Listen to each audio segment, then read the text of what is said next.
And then Macron says to him, Mr. President, do you know Candace Owens? And I say, yes, of course I know Candace Owens. What's going on? And then the president says to me, you must be a very powerful person, Candace. We're talking about the president of France taking me aside to talk about your podcast.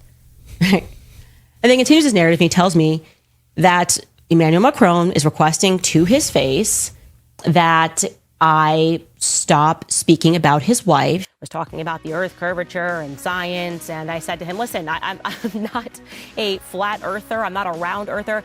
Actually, what I am somebody who has left the cult of science. She sits down and she basically says, the best part about not having kids is that you can just be a raging narcissist and do everything for yourself and only think about yourself. I'm talking to the president of the United States about this, guys. This is crazy. This is wacky. At that moment, I realized that one day this is going to go into my autobiography. And so I got to say something funny. And I said to him, respectfully, Mr. President, it's not my fault that he married someone with a penis.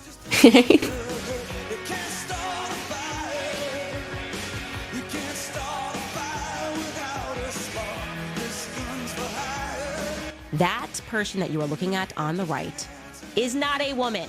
It should be known. Clear. We're both adults. You're a grown man. No, we're definitely adults. And when in reality, you and I both know that the situation is you're using those pronouns and you're saying what you're saying, calling me a grown man. That's not an attack. That's a fact. Okay, so I want to take a little bit of a look at Candace Owens and some of the things that she comes out with lately. Okay, Candace Owens is best described as a far-right conservative commentator who, up until quite recently, was working for the Daily Wire, but she had a few disagreements with Ben Shapiro, so she either left or was fired. I'm not quite sure what happened there.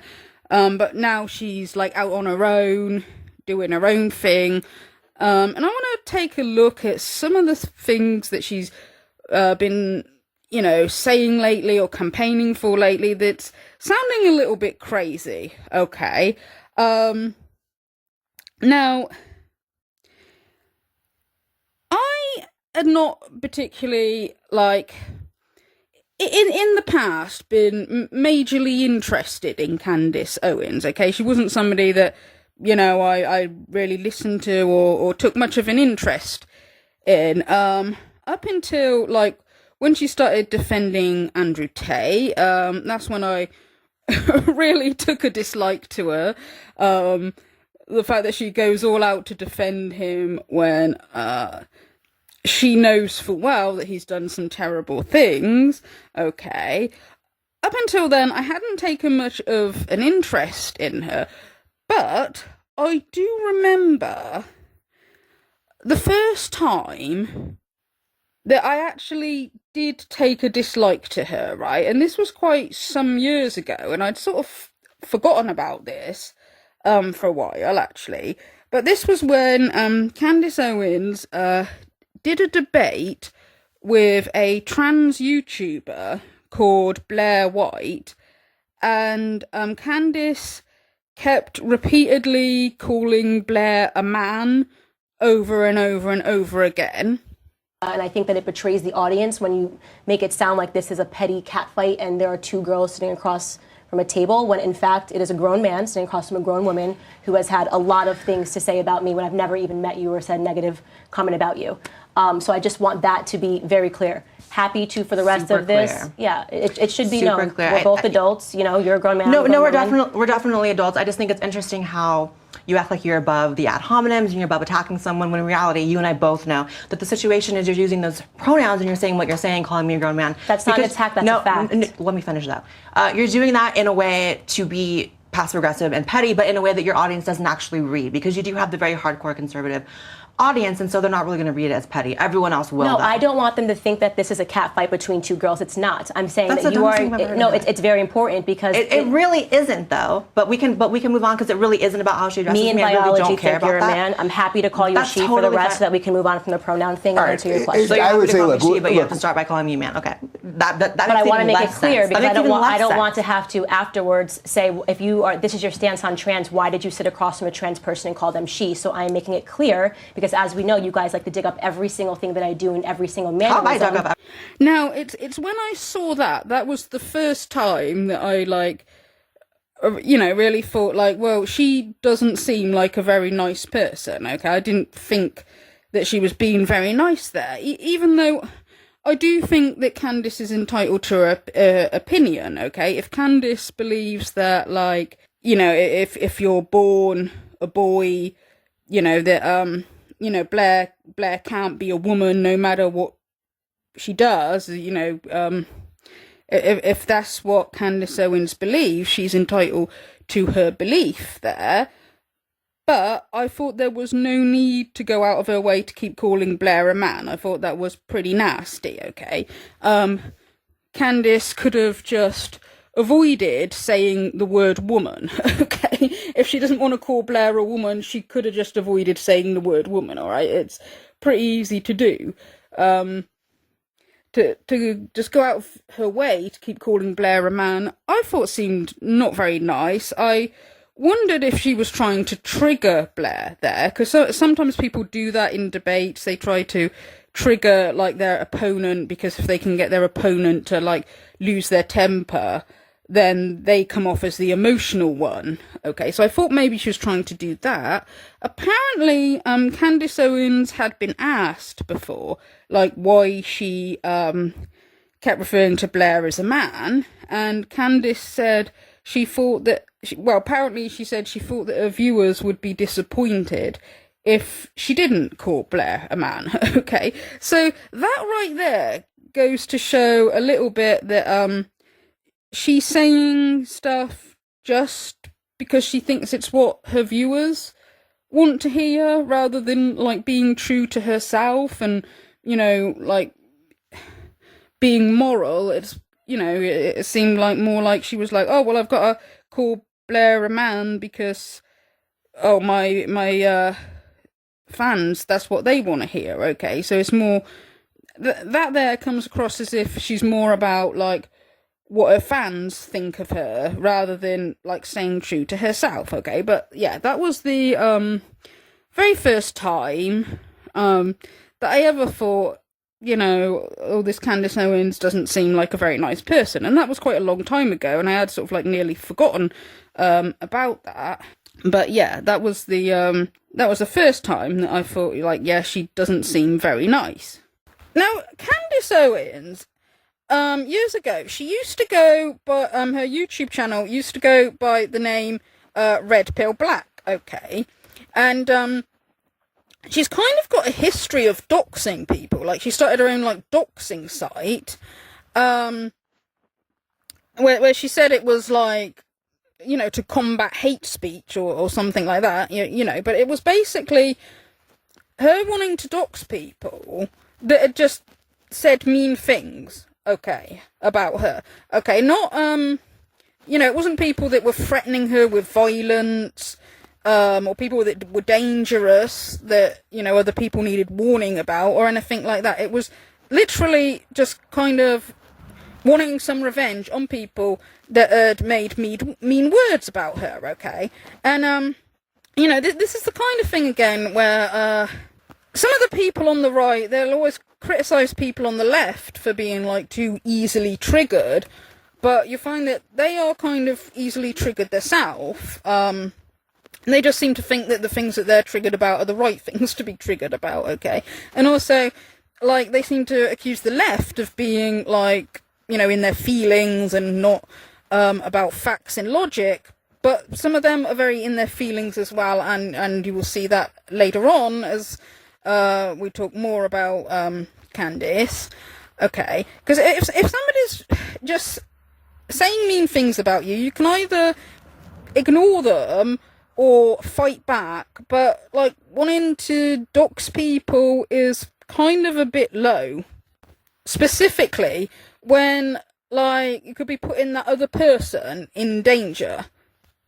Hey everybody, this is Tree from treeoflogic.com. As many of you know, I used to be a police officer and have locked away some very dangerous men. Even though I am no longer a police officer, I still live in the same state in which I was hired to enforce the law. For the past 2 years, men who have served a minimum of 20 years in the federal penitentiary are being released into society through halfway housing.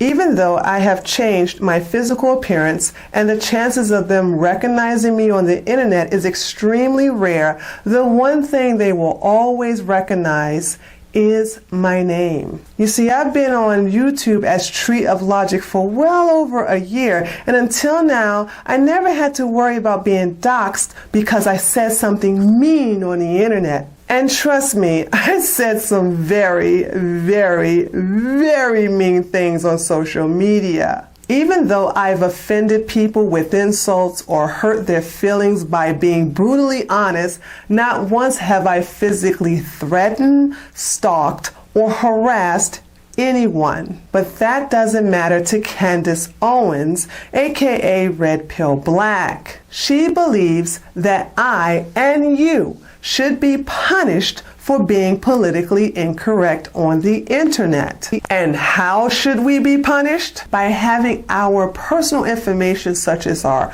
legal name, our address, employer, URLs to all our social media accounts, the list of every school we attended, and a screen cap of all the mean things we said on the internet to be displayed on a website for everyone to see. In other words, we deserve to be doxxed and shamed for typing mean words. That's right, ladies and gentlemen. Because I called someone a spineless ass bastard with an IQ of a roach, I deserve to be doxxed so that criminals who I've locked up in the past can find me and try to kill me. But don't take my word for it, honey. I'll let Candace tell you all about it. Introducing Social Autopsy, the first ever search database that compiles and allows the public to easily access the digital footprint of individuals and companies. Our team has crawled through the public interfaces of Facebook, Twitter, and Instagram, creating real profiles for the individuals that lob hate speech over the web. Hate speech. She believes in hate speech. Now let me ask you something. Who's more than likely to believe in hate speech? A conservative or a SJW? Okay, now Candace Owens is married to a man called George Farmer, okay? And this George Farmer has been very good friends with the self-confessed sex trafficker, child groomer, scam artist, and alleged rapist that is Andrew Tate, okay? I've known Andrew for many, many years. I've known Andrew since before Andrew was Andrew. Mm-hmm. You know what I mean? I've known Andrew since before he was famous, I guess. Andrew is a great guy. He really is, and he's a wonderful guy in many ways. Okay, so they go years back. So George Farmer as stuck by Andrew Tate during his pimping years. Okay, so how much George and Candace actually know about Andrew Tate's criminal activity? Well, how much they did know, don't know. Whether they knew that he was a criminal or not, I mean, they know now, although will try their best to pretend that they don't and defend him. Okay. Now, Candace has said before about one time when she met up with Andrew Tate, and I think she said it was one of her assistants or something had been talking to Andrew Tate for a while and then came back to Candace Owens and said, I think this guy is a pimp, okay? And Candace didn't seem to be particularly interested. Like, she didn't seem to think it was particularly a big deal, okay? Now, as we know, you know, Andrew Tate is admitted, like, lying and manipulating women and girls, some as young as 15, into doing sex work, which is sex trafficking. We know that there is overwhelming evidence that Andrew Tate has beaten and abused these women and girls, that he's been accused of rape by many different women from many different countries, many different times, and nearly all of them claiming to have been strangled by Andrew Tate when they're women that didn't know each other. And, these allegations have come from different time periods. Okay. Many of the victims in the remaining case, I've read their testimony, including the 15-year-old girl who provided testimony against Andrew Tate saying, he sexually abused me when I was 15. And she describes really her distress. He took me at this young age of 15 and, sexually abused me. She describes anal sexual abuse, being strangled. And on top of that, there's all of these UK victims. And what's so compelling is that there is consistency in the description of the abuse among many women across countries and across different time periods. So that young 15-year-old described being strangled by Andrew Tate. She doesn't know these UK victims who back in 2016 described being strangled by Andrew Tate. That's a level of corroboration you rarely see. That's powerful evidence. So there's multiple victims that have come forward and described violent sexual abuse in multiple countries. You know what they didn't teach you in self-defense? Here's a little move. When I grab you by your neck and you start annoying me trying to resist, and I just and then I grab you by your neck again. Then what the fuck are you gonna do when your face is collapsed and your fucking cheekbone's broken? You ain't gonna do shit but cry. I guarantee I changed the way you look at sex forever. You're gonna be fucking crying. I won't cry. I bet you cry, bitch. I bet you fucking cry. You're saying I wouldn't cry. You're challenging me to a fight. You're saying I can't hurt you. You're out of your fucking mind? I don't even have to fuck you. Forget the sex part. That's a distraction. My dick can stay in my pants. I'll just start beating the shit. Andrew is a great guy. He really is. So there's overwhelming evidence that he's a serial rapist, although he does deny this. But most of the crimes he has admitted to in one way or another. And I'm going to link some of the videos below that that I've done before showing his confessions, even though it's not hard to find on the internet, but I'm going to link some down below, and just in case there's some people who still haven't seen this. Okay, so Candace and her husband George, they know full well that this guy trafficked women and girls, beat them, raped them, abused them, allegedly. Okay, so they know he's an awful guy, alright, and for some reason they cover for him, which calls into question their mentality, whether they're really telling the truth when they say they're Christians, when they say they're conservatives. I think, in Candace's case, I think she is very fake. I think she puts on an act. Whether she does really, believe in God, whether she does think that she's a Christian or not, I don't know. But she doesn't live by the conservative values. Why she likes to protect such scummy men, and this is not just Andrew Tate, and we're going to get into this later, it's such scummy men that she protects, don't know why. Candace and her husband George, they apparently got engaged after 18 days of knowing each other. Now, 18 days isn't nearly enough time to get to know somebody, okay? Yet, they got engaged in that short amount of time, alright? So, you might be wondering, well, what was so special about this George Farmer that made Candace, sure she wanted to marry him after such a little time?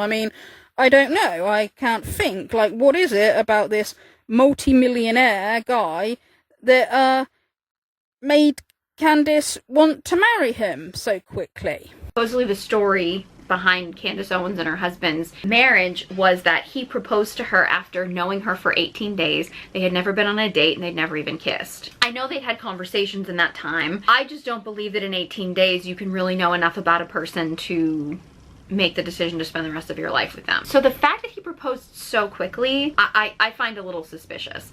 And the fact that she accepted so quickly, and I know like they've both said that they believe it was meant by God and all this stuff. And I find it interesting how like kind of the whole manosphere thing is so into like men shouldn't get married because you can't trust women and women are only after men's money, when it's like, well, people aren't like, he's worth significantly more money than she is.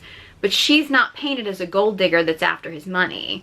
Even though, I gotta be honest with you, when all she knew about him after 18 days was the fact that he was worth all this money. I mean, again, I'm not saying she's only with him for his money. I actually could not find, I tried Googling it, I don't know if they have a prenup or if they don't. He's worth significantly more money than her. She's pretty much set for life. She never has to work again. She's only working because she wants to. And I also find it interesting when Candace Owens was talking about some of the conspiracies about the two of them or about him, and one of the conspiracies was that he was a descendant of the Rothschilds, and she kind of fluffed it off as a joke of like, well, I mean, I'd like that to be true just for the money, when it's like, when you're with someone who's worth hundreds of millions of dollars, do you really need him to be related to a family that's worth even more than that? Like, how much is your lifestyle going to change if you were related to somebody who was worth $1 billion when you already are married to somebody who's worth a couple $100 million? Like, I realize that the billionaire lifestyle and the millionaire lifestyle is different, but when you're with someone who's worth hundreds of millions of dollars, especially if you're somebody who's bragging about the fact that you would be fine living off the land because he can hunt and you can grow vegetables, how much is your life going to change if you were married to somebody worth that much money? And I know she was probably making a joke, and I get that and everything, but it's just interesting how we're not painting her as being the gold digger, even though he's worth significantly more money than she is, but she's not painted as the gold digger. Now, she works. That's one of my issues with the fact that she's constantly criticizing feminism and diminishing women that put their career first when she has a career. Yes, she has kids. I'm sure she has help. I'm sure with that much money and access to whatever she would need, she has help, I'm sure. I don't like the idea that women who have careers make a career out of criticizing women for putting their career first and criticizing feminism when the only reason why you have a career to criticize feminism is because of feminism. Like, as that comes out of my mouth, I'm like, I can't believe that that's even something that needs to be said. Now, lately, Candace has been defending quite a string of scummy men, okay? It's not just Andrew Tate, okay?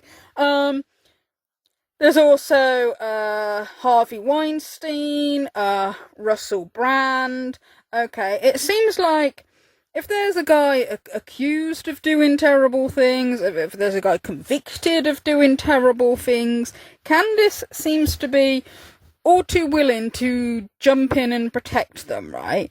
Now, why she does this, not entirely sure. Now, in Andrew Tate's case, I think it's because it's the audience she's trying to appeal to. Like, as we've already heard, it seems like Candace is very more about appealing to what her subscribers want, or what she thinks her subscribers want, than actually having any morals or values or saying what she really believes is right, okay? And also, as well, you know, like, obviously there's a lot of young men online who look up to Andrew Tate, and, you know, she probably wants their views as well, okay? And, you know, obviously, the more views she gets, more attention she's getting, and the more money she makes on YouTube. So, with Andrew Tate, I suspect that. When it comes to Russell Brand, now he's accused of rape and, you know, a few other things, and some things he has actually admitted to, like, I mean, Russell Brand is honest about the fact that in the past he was on drugs, and that he was addicted to sex, and that the way he acted, you know, wasn't very good, although he claims that the sex he had was always consensual, but he does kind of admit to being a degenerate in the past, okay? Now, Candace Owens does believe that Russell Brand is guilty of raping at least one woman, okay? And we know that she thinks that because, like, she said it, like, she's gone through this whole text conversation that Russell Brand had with one of the alleged victims, where he was apologising to her, and it looked like highly likely that he's apologising, you know, for abusing her.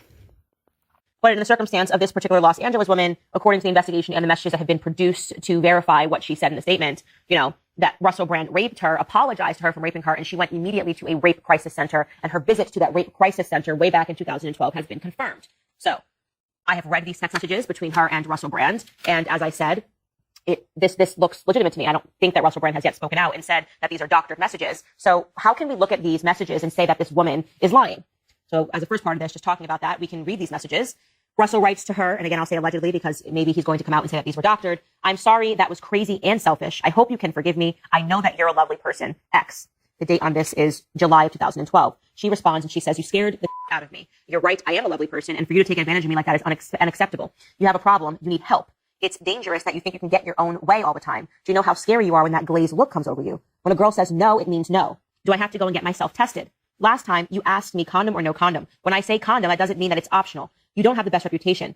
I pride myself on being safe and trying to make the right decisions. Obviously, this was a bad one. I'm so disappointed. He then responds and says, I'm very sorry. You don't need to get tested. I will make this up to you somehow with life and kindness. Not my original idea, which was more sex. You've been lovely to me, and I'm embarrassed by my behavior. And then later on, looks like a month later, she never answered him, and he said, will you ever forgive me? Now, when you read that message, maybe you could read into this any other way. You could say, well, maybe he just didn't use a condom and she didn't, you know, and that was the problem. Like, obviously they had consensual sex in the past. And then obviously she said no to something. This is what we can assume from this message. And Russell Brand proceeded to do whatever he wanted to do with a glazed look in his eye. She then, as we learned, within 24 hours went to a rape crisis center. So yes, these allegations are credible. And I just want to make that statement that despite the fact that we may all love who Russell Brand is today, and I do love who Russell Brand is today, when Russell Brand was a commie leftist and the media applauded him and put him everywhere, that he was a drug addict. He was a sex addict. He was in his addictions, and he was being celebrated by the same media that is now trying to take him down. And that is the portion that is suspicious.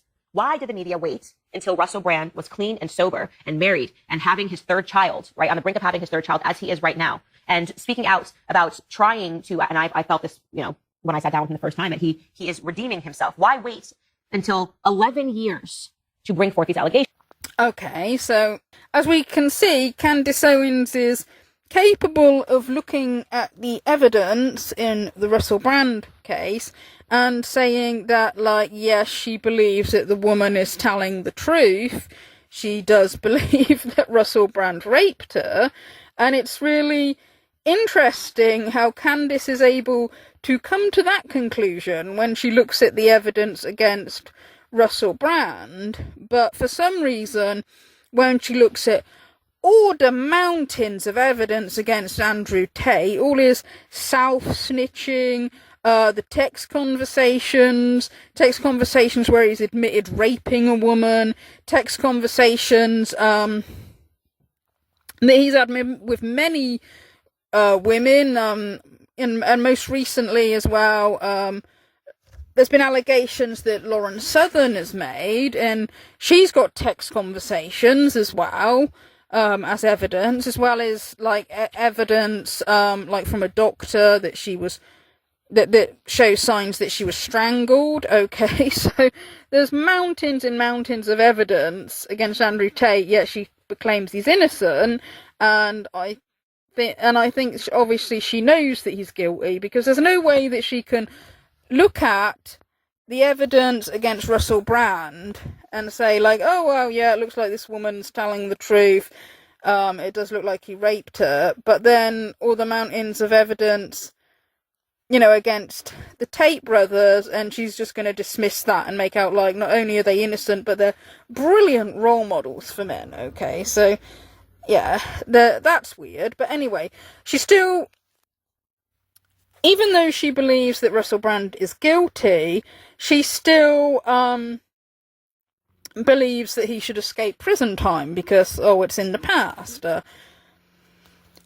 Some I disagree with. Okay, it's like, I do think that, yeah, people can make mistakes in the past and then change and learn and grow and be better people. Okay, and okay, Russell Brand might have given up the drugs and not be addicted to sex, and he might not be a danger around women anymore, but he's still, like, if he's guilty, he's still done a horrific thing, okay? And, like, I do think that, would, deserve to be punished for that, okay?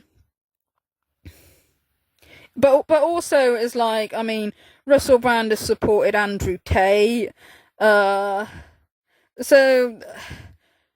I'm sorry, I just think that that's not redeemable. If you do something as bad as raping somebody, like, no, in my opinion, that's not forgivable, and I don't know, but I kind of suspect a lot of this, like, now that he's claiming to be a Christian, I think, is that actually true, or is this, like, maybe partly because he knows that the people on the right are more likely to, be forgiving towards a rapist, because as we know, they like Andrew Tate, the president, he's been found guilty of sexual abuse by a civil court, that some people on the right just don't seem to care, okay?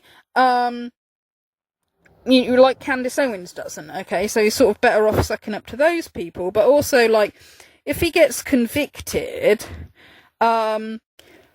it might make a good impression on the judge, mightn't it? If he says, like, well, look, I've cleaned up my act, I'm a Christian now, I'm on here praying every day and, doing good and all that. So, I mean, part of me wonders if this is just, like, put on, and but I don't know. I don't know Russell Brand's mind, but I'm skeptical there. But anyway, yeah, so Candace Owens defends him, and thinks he should escape prison. Now, Harvey Weinstein, okay, now this guy, he had been accused of rape and, like, sexual harassment by over 80 women, alright? And, I mean, obviously he wasn't convicted on everything that he's accused of, but, like, he's been found guilty, so, he's been found guilty beyond any reasonable doubt, okay? So I tend to think that when somebody's been found guilty, that means that they are guilty, okay? I know that wrongful convictions do happen. There are people, sadly, who have been wrongfully convicted of crimes before, and that is horrible. But that is rare, okay? Most of the time, if somebody has been, proven beyond any reasonable doubt that they're guilty, they normally are guilty, okay? Yeah, God knows why Candace is, like, so convinced that he's innocent.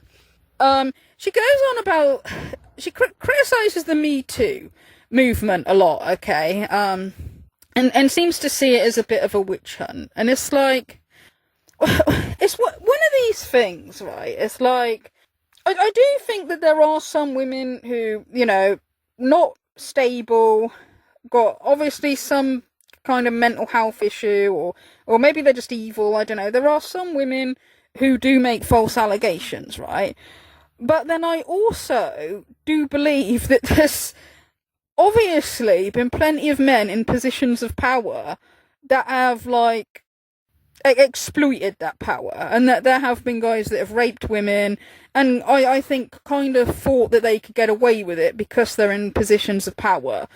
The thing is that, like, he's got so many allegations against him and so much evidence that you can't just, like, ignore it and just, like, fob it off. And I'm gonna play a bit of there was this, like, hidden tape recording of Harvey Weinstein when he was trying to get a woman to go up to his room with him, and, like, she was saying no, and she was quite openly saying that he is making her feel uncomfortable, that he's, like, sexually assaulted her before, like, she mentions that he grabbed her breast before against her will, and he just says, oh, well, that's normal, okay. And he's being like really pushy and not taking no for an answer, okay? So I'm gonna just play a little bit of this. I'm telling you right now. What do we have to do here? Nothing. I'm going to take a shower. You sit there and have a drink. Water. I don't drink. Then have Can a I glass of stay water. on the bar? No, you must come here now. No. Please. No, I don't want to. I'm not doing anything with you. I now know, you're embarrassing me. I'm sorry, I No, cannot. come in No, here. yesterday was a kind of aggressive for I me. know- I need to know a person to I be won't touched. do a thing. I don't Do a thing, please. I swear I won't. Just sit with me. Don't embarrass me in the hotel. I'm here all the time. I Sit know, with me. but I I don't promise. want to. Please sit there. Please. 1 minute. No, I I ask can't. you. Go to the bathroom. Please, I don't want to do something I don't want Go to. to the bathroom. Come here. Listen to me. I want to go downstairs. I'm not going to do anything. You'll never see me again after this. Okay? That's it. If you embarrass me in this hotel, I'm not I'll stay. embarrassing you. It's just that I don't feel comfortable. I mean, don't have a fight with me in the It's not hall. nice. Please, I'm not going to do anything. I swear, my children. Please come in. On everything. I'm a famous guy. I'm feeling very uncomfortable right Please now. come in now. And 1 minute. And if you want to leave, when the guy comes with my Why jacket, you can yesterday go. you touched my wrist? Oh, please, I'm sorry. Just come on. I'm used to that. But Come on. are you used to that? Yes, come in. Because No, but I'm not used to I that. won't do it again. Come on. Sit here. Sit here for a minute, please. No, I don't want If to. you do this now, you will embarrass me. But no. Fine. Never call me again. Okay? I'm sorry. I promise you I won't do anything. I know, but yesterday was too The guy much is for me. coming. I will never do another thing to you. 5 minutes. Don't ruin your friendship with me for 5 minutes. I know, but it's kind of like, it's too much for me. I can't. Please, you're making a big scene here. No, Please. but I want to leave. Okay. Goodbye. Thank you.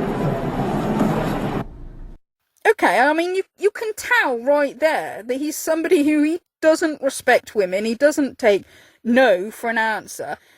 He clearly admitted to a sexual assault then, because, like, she said, oh, you grabbed my breast. He didn't deny it. He said, oh, that's normal, okay? So it's like, I mean, with that tape recording alone, you can tell that he's not somebody who'll take no for an answer. I mean, obviously you'd need more than that to go on for him to be convicted, but, you know, he has been convicted, okay? So he has been proven guilty beyond any reasonable doubt, yet for some reason Candace Owens wants to jump in and defend him, and it gets you thinking, like, why does she always want to defend such scummy men? Like, why? She can't possibly think that, like, every man that gets convicted of rape is, like, innocent, really, or as we've heard with, like, Russell Brand, I mean, she thinks he's guilty of raping at least one woman, but still thinks he should escape punishment. It's like, why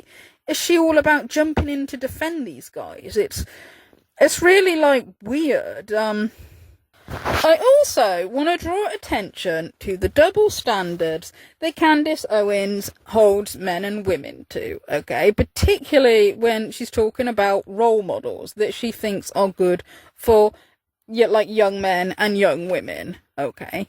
Because Candace is very vocal when it comes to, like, celebrities or anybody that could be a role model for women. She's very vocal about what she thinks is wrong with them, why she doesn't agree with them, why she thinks it's so terrible if women listen to them. Okay, but then, like, with men, like, she has no standards at all, or the more of a scumbag they are, the more of a good role model they are. And say, like, an example of what I mean with double standards, okay, is like, Candace Owens has been very, very critical of Taylor Swift, okay? She really doesn't like Taylor Swift, you know, who is obviously looked up to by a lot of, like, young women and teenage girls, mostly. Oh, okay.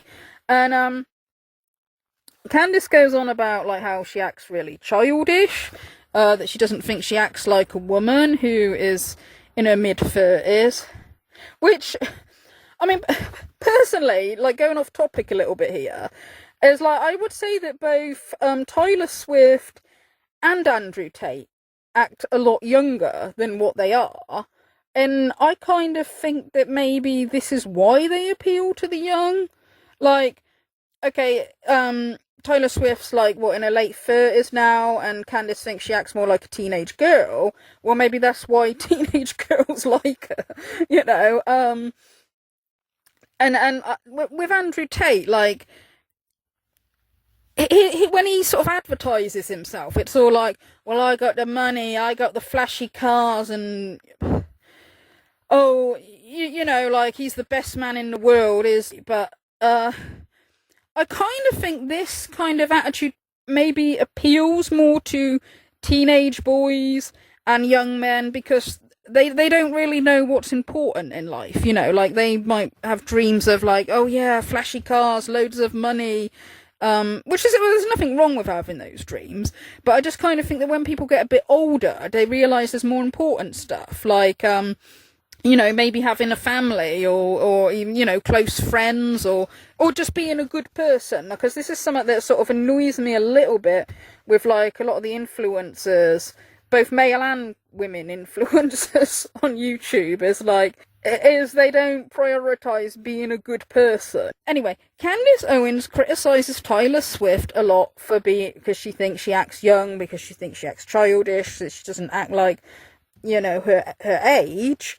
Okay, but also things like, you know, obviously, like, because Candace thinks that women should all be prioritising getting married as soon as possible, having children, and, you know, she promotes the idea of the tradcon life, even though she's not actually living it herself. Get to that a bit later. She promotes that, and of course Taylor Swift, like, she's not married. She doesn't have any kids. Whether she wants to get married and have kids, I don't know. But the tradcons make that sound like that's an absolute evil crime if it's a woman, right? But Andrew Tate, I mean, if you were to leave aside the fact that he's a sex trafficker and alleged rapist for a minute, he's not somebody who promotes the idea of the trad life either. He's specifically told men that you should sleep with women only to have children, and that, like, you're a beta male if you have children with only one woman. So he's promoting the idea of sleeping around and impregnating lots of women. And as a father, he doesn't think you should be there to look after them yourself. Men are just meant to provide financial income to the children, which, you know, like, I mean, obviously the majority of men wouldn't be able to afford to pay, like, for loads of children. Like, you know, most men aren't millionaires like Andrew Tate is, but also it's kind of well, obviously it's wrong. Like, kids need their father, you know, in their life. Well, when I say that, I don't mean that I'm saying that there's anything wrong with single mothers. I mean, you know, because some people are going to be single parents, and, you know, they make the best of not an ideal situation. But, you know, what I'm saying is, like, the father's role is more than just, like, oh, you know, being there to, like, give the kids money. Okay.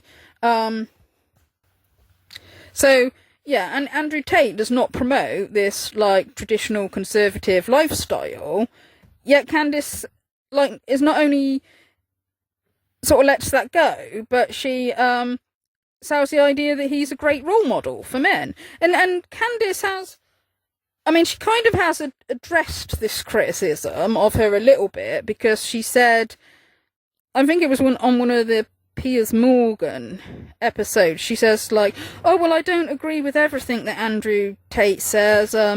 You know, I have told him, like, you know, because he's a Muslim and she's a Christian, or at least they pretend to be Muslims and Christians. But anyway, she's told him that she, you know, doesn't really, like, agree with, like, the lifestyle, you know, that he says men should lead. She did say that.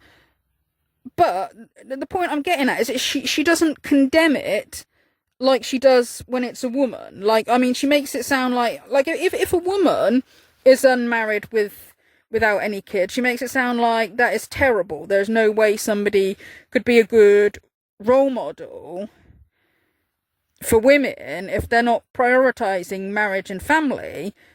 But Andrew Tate, like, he actually specifically advocates for just sleeping around and impregnating loads of women.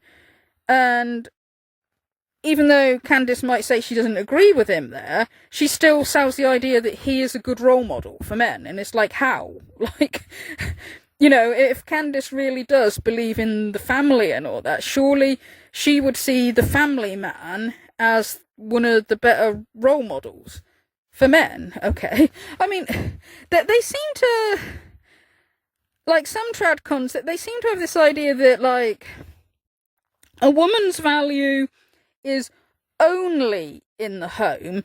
A woman's value is only, like, in how much she can be a good wife or a mother.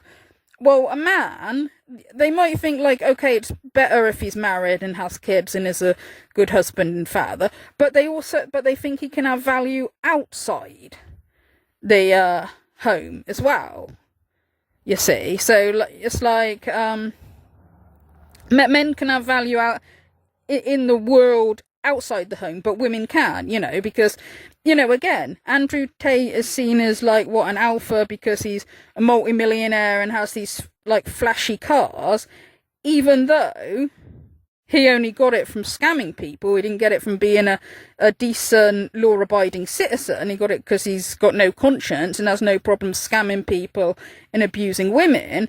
But he's seen as this, like, role model because he has the big cars and the lots of money.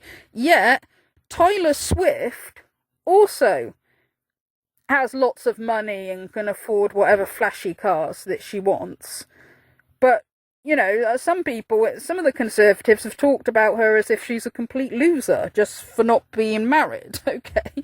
I find it very interesting in the conversation that Andrew Tate had with Candace Owens, and they referenced Taylor Swift, and Andrew Tate made kind of a joke, and I've heard some other, like, red pillars and things like that make jokes about Taylor Swift's eggs drying up. And granted, Candace Owens didn't say that, but she laughed at that as if she was kind of supporting that message. Candace Owens and Taylor Swift are the same age. They were both born in 1989. Candace Owens has just had like 3 kids in the last 4 years. We don't know if Taylor Swift wants to have kids or not. I know everybody's got these theories that they believe that Taylor does and blah, blah, blah, and Travis is going to be the one that does that, whatever, like, we don't know. But the concept in this red pill manosphere space where women's eggs dry up at 25 is insane, because there's so many women in that space, like a Candace Owens, that have kids and had those kids past 30. It's so judgmental when you have this space that's like, well, you know, as soon as a woman gets past 25, she's hit the wall and her eggs have dried up or whatever. But yet, there are women in this space who literally have had children in their 30s, you know? And I don't know if Candace Owens is done having kids or not. Like, not my business at all if she is or not. I don't care. I don't care if Taylor Swift has kids or if she doesn't. I think it's, for every woman, it's a personal choice. But I just find it so ironic that you have this man who will make a crack about a 35-year-old woman having her eggs dried up to a 35-year-old woman who has just recently had 3 babies. And she'll laugh at that and act like that's a funny thing, like, haha, yeah, this woman's eggs are drying up, when it's like, well, doesn't that mean yours are too? Yeah, it's the hypocrisy. So, and I'm not saying this to defend Taylor Swift, because I'm not really interested in Taylor Swift. This is just pointing out the double standards, like, because, you know, the thing is, it's like, even if you don't like Taylor Swift and you don't think that she's a good role model for young women and girls, that's fair enough. But you cannot say that she is worse than Andrew Tate. Nobody is worse than Andrew Tate, okay? He's like the worst role model that you could ever get, okay? So there's that, but then there's also stuff like, as well, like she said, Cardi B should be in jail. Like, she says Cardi B is a bad role model for young women, and one of the reasons why Cardi B is such a bad role model for women is because of a crime she admitted to committing. Why did Billboard decide, right, to name Cardi B Woman of the Year? She should never win that title because she's admitted openly that she's robbed and drugged men. She should never, ever be allowed by Bill Cosby standards, right? She should probably be in prison according to Bill Cosby standards. She's openly admitted to and robbing men, right? Yet she's named Woman of the Year. Why? Who made that decision, and why did they make that decision? These are the questions that I ask my audience to ask themselves. I think she drugged a man and stole his money or something, which is bad. That is really bad. Yeah, again, I'm not defending Cardi B. If people think she should go to jail for that, that's fine. But again, it's the double standard. It's like, well, why don't you think Andrew Tate should go to jail for the crimes he committed? And you can't say that he didn't commit crimes, because he has said in his own words... Oh, I walked in there and said, listen, I've committed multiple felonies. Am I gonna go to jail? Well, probably. Well, then see ya! That was a female. I went to a man's office, said I've committed multiple felonies. There are things we can do. We can try this, we can try that. No problem. I make one call, we send somebody else to jail. He is the new... Okay, so why is it that Cardi B should go to jail and Andrew Tate shouldn't? In fact, I could even say the same for Russell Brand. Okay, Candace Owens believes that Russell Brand has raped a woman before, but she doesn't think that he should go to prison because she says he's turned his life around. Okay, well, Cardi B's turned her life around. She's not in a situation where she feels like she needs to steal. We're not that I'm saying people need to steal, but you know what I mean. She's turned her life around, but people like Candace still believe she should be accountable for bad stuff she's done or illegal stuff she's done. But, well, you believe Russell Brand raped somebody, why is he not accountable then? Because, you know, what Cardi B did, yeah, that's horrible. I'm not defending that in any way, but I think raping a woman is even worse, okay? And Andrew Tate allegedly has raped lots of women, including teenage girls as young as 15. And even though he denies that, he has admitted, as we've just heard, to committing lots of crimes. So again, like the double standards, it's like, you know, they're always saying in the manosphere, like, oh, you know, women should be held accountable. Nobody holds women accountable. But if you listen to them, and if you listen to people like Candace Owens, it's like, they completely and utterly take accountability off of men all the time. They put the blame on women for everything and take accountability off of men all the time. And even when we're talking about guys who've committed horrific crimes, they take accountability off of these men, but they still think women should be accountable. Okay, you know, so that's some of the double standards that Candace has for women. And as a YouTuber who, she called herself the Authentic Observer. I think she calls herself Galatea now, because that's her real name, if I'm pronouncing it right. She calls her channel, like, by her real name now. Well, anyway, she did a video about Candace Owens. This was ages ago. This was when Candace Owens, first did her first interview with Andrew Tate.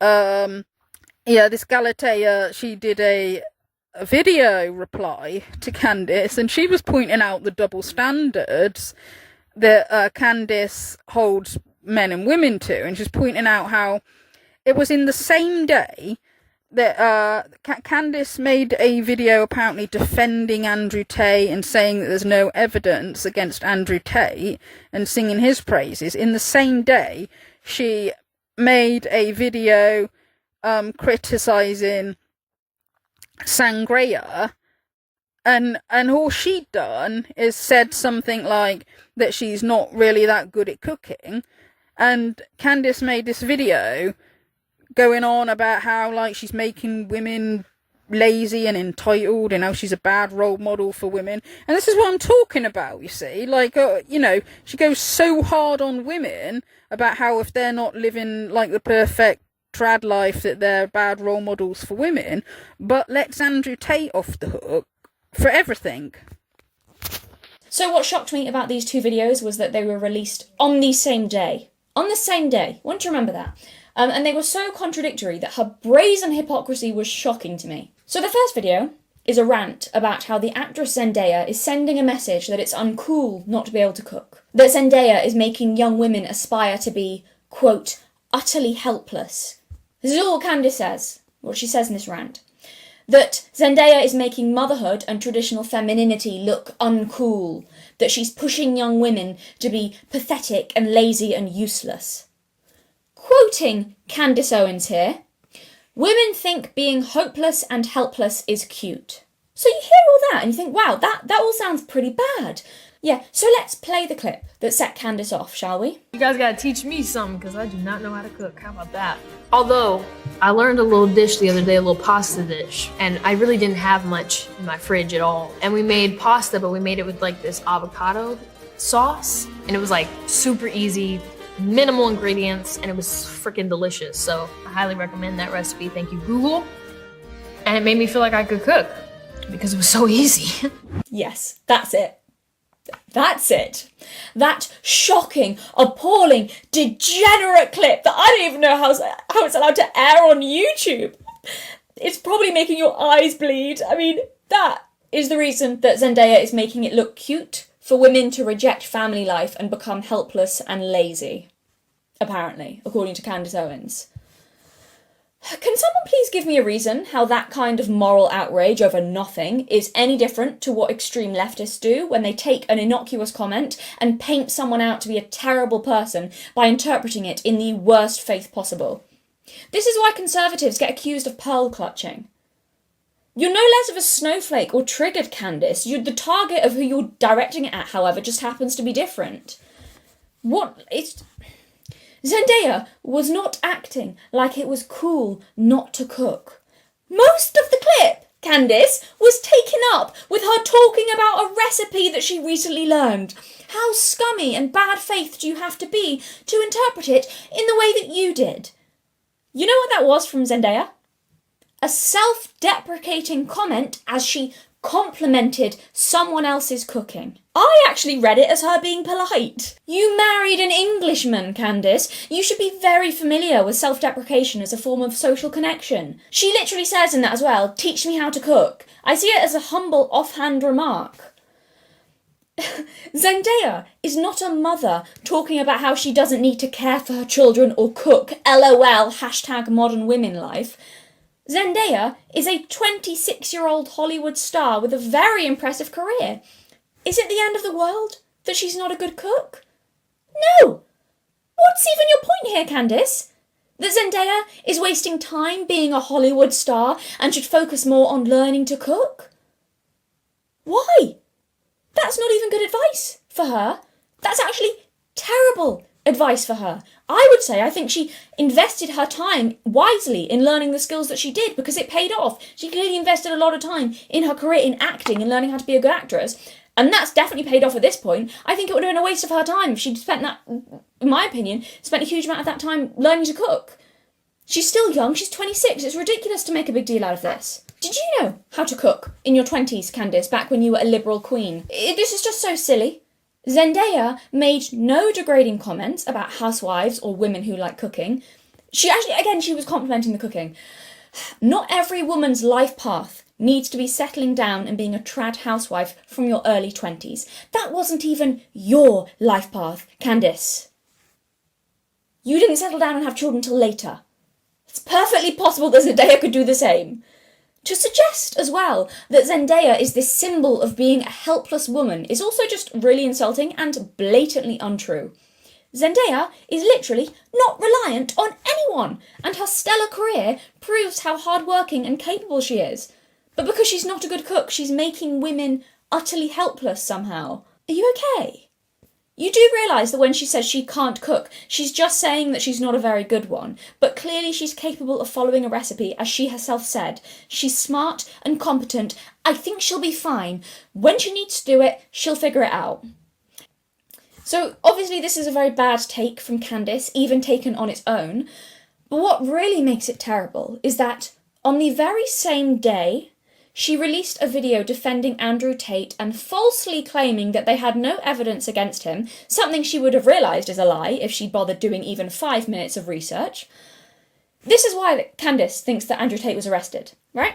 Quote, "This is atrocious. You can't simply hold someone," in custody she's talking about, "you can't simply hold someone because you don't like the content of what they put out on the internet." That's not why he was arrested, Candace.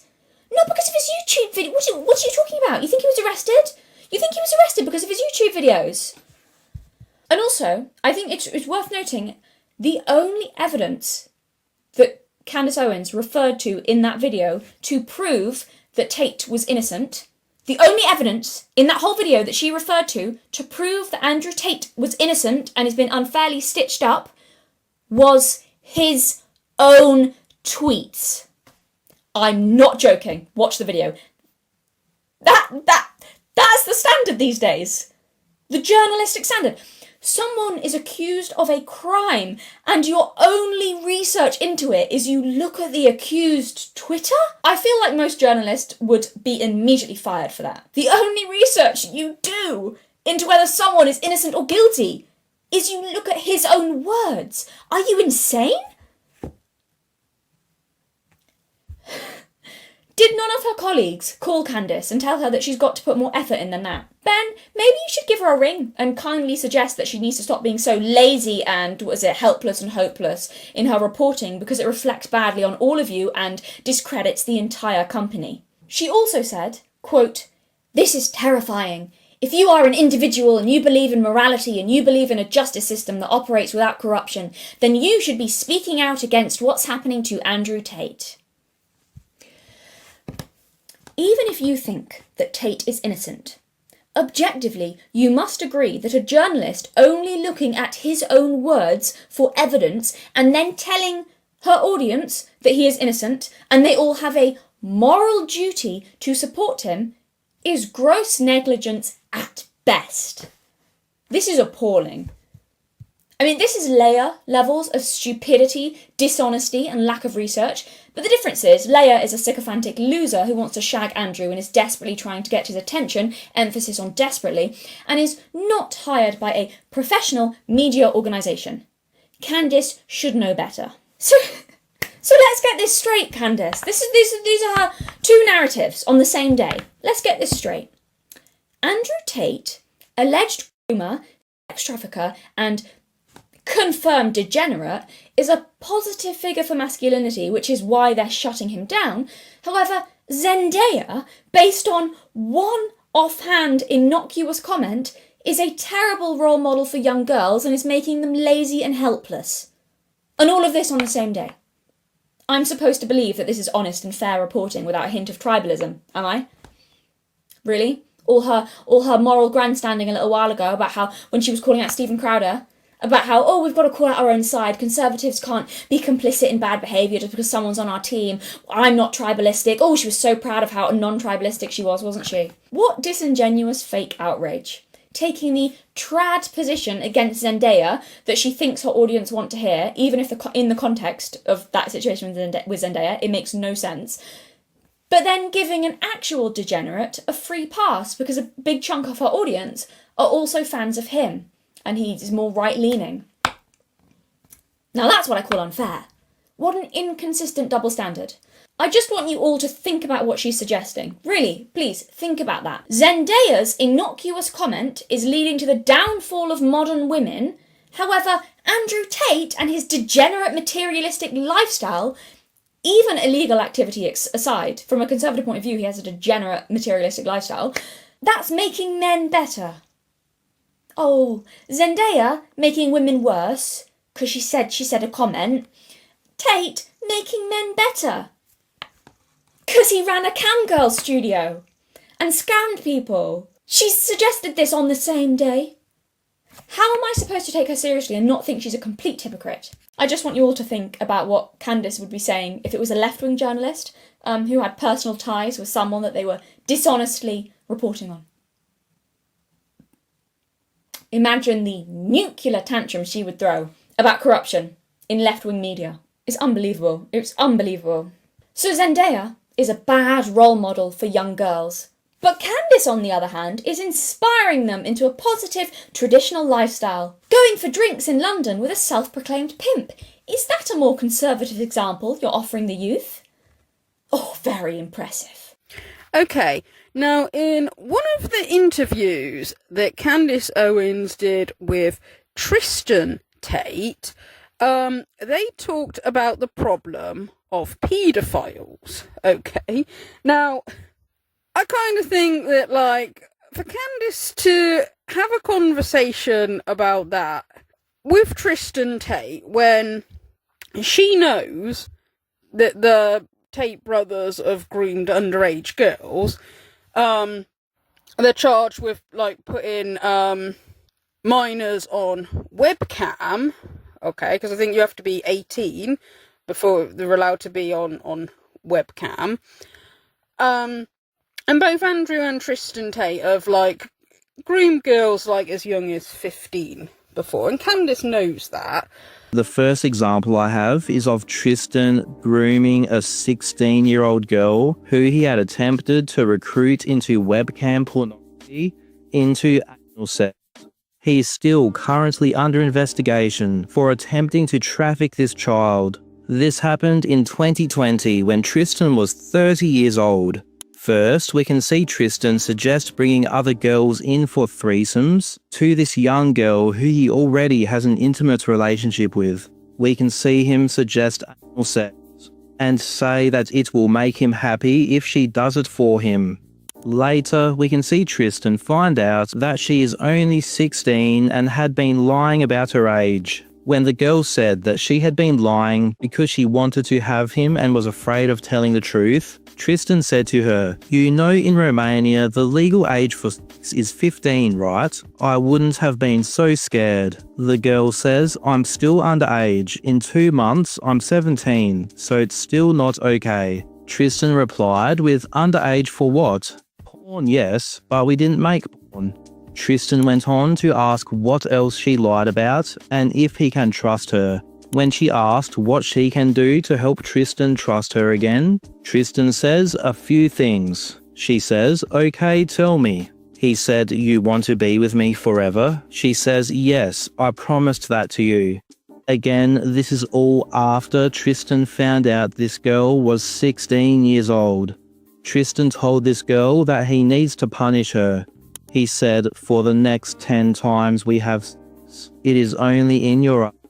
She said, "Okay, I deserve it." Tristan asked, "You never had anal sex before me, right?" She said, "Never." He told her that before they do it, she must prepare properly for it so it is more comfortable. It's what porn girls and video chat girls do to make it easier. He told her to Google how to prepare for anal sex and to buy the things that she needs to make it more comfortable for them both. Tristan told her that he was mad at her, and she said she was mad at herself. He told her that if she does everything he asks, that he'll keep her and trust her again with time. He said we will see if she obeys him about the anal. She said that she will, and she ordered the stuff. Tristan responded by saying, "Good girl." True, bottom of the barrel degeneracy. I need to remind you all that the Tates are United States citizens.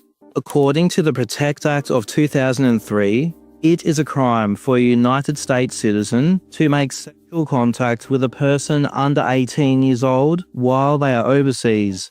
Both Tate brothers have bragged about committing this crime countless times. And the true abundance mindset of you can have the pick of the crop. You can have the world's most attractive women. I mean, one of my main chicks has 200,000 Instagram followers, and I took her virginity when she was 17. I took her virginity when she was 17. I took her virginity when she was 17. She was 17. All right, so to talk about that with Tristan Tate, even though apparently the definition of a paedophile is actually somebody who is attracted to children before they go into puberty. And there's another word for people that are attracted to teenagers. But, you know, obviously either way it's wrong, okay? And Candace knows this, so to talk about this sort of problem with Tristan Tate. You have Candace Owens, who, those of you listening who don't know, Candace has went on the offensive for Andrew in some quite disturbing ways. She's married to someone named George Farmer. George Farmer is an old-time friend of Andrew Tate. In an interview, George Farmer says he knew Andrew since before he was Andrew. So they go way back. That leads to a whole bunch of other questions. If you've known Andrew for a really long time, back in his pimping days, what do you know exactly? So Candace has made several videos trying to defend him. She went as far as making an attack video and went incredibly hard on the American victim. So the American victim definitely has a checkered past. this is the type of victim that some of these traffickers prey on. They look for, women who are vulnerable, women who have troubled backgrounds. There was a man who was 54 years old, 52, 54, I believe. He was essentially raping her when she was 15 years old, and another minor. The mother hired a private detective, photographed them through a window, raping the 15-year-old child. He was convicted, sentenced to prison for 24 years. Happened with 2 students. He lost his appeal. Candace Owens made a video trying to defame and slander the American victim, stating that she has falsely accused this man who had been convicted by a court of law and that he should not be in prison. Now, here's the crazy part. She wouldn't say the man's name who was convicted, which is Keith Fox. And she says, because there was a minor involved, I'm not going to say his name. And she would beep out his name. But she said the victim's name over and over and over and over and over again, but protected I'm going to call him a pedophile. Candace Owens made those types of videos, really sticking her neck out, trying to defend him. Can only imagine she's doing that with help of her husband, who's like, yeah, help protect these guys. You have a platform. Patrick Bet-Davids, I don't know why he's doing it. Tucker Carlson, I don't know why he's doing it. We know through a video, Joseph McBride, Tate's U.S. lawyer, his second U.S. lawyer, he says that he's the one who set up the Tucker interview. I don't know if some of them just don't understand the gravity of what's happening because they believe these guys, or if they don't care, or if they just don't know. They're just not paying attention. It makes sense that teenage boys would fall for this whole, we just help people go viral on TikTok. When you're looking at Candace Owens, I mean, she's been around the block. She knows what's going on in a lot of different areas. And the conservative position is more commonly to be anti-trafficking. It's really going against the norm here. Why are these conservatives turning this around? It just seems absolutely bizarre. I want to add one more thing here before we move on in terms of just overall connections. In their war room, it's alleged they have some pretty influential people. One of the gentlemen who used to be in the war room, it's my understanding he's no longer there. His name is Jacob Wall. That name rings a bell. He was paid $25,000 by Ghislaine Maxwell, who was Jeffrey Epstein's accomplice, to smear Epstein's victims, tried to get the prosecutor fired, and tried to stall their sex trafficking investigation against her. So this was a war room member and somebody Andrew knew. It's a tangled web, and a lot of it doesn't make sense. Okay, so Candace Owens and Ben Shapiro, they seem to have some fallings out that led to Candace either leaving the Daily Wire or getting fired, whichever it is, I don't know. But it seems to be largely because of views that Candace Owens was coming out with that people viewed as anti-Semitic, okay? Even though Candace Owens herself, I believe, denies that she has any dislike of the Jews, yet she seems to have said quite a few things that have offended quite a few Jewish people, okay? And then the question is about Candace Owens. I think her behavior during this is disgraceful. Without a doubt.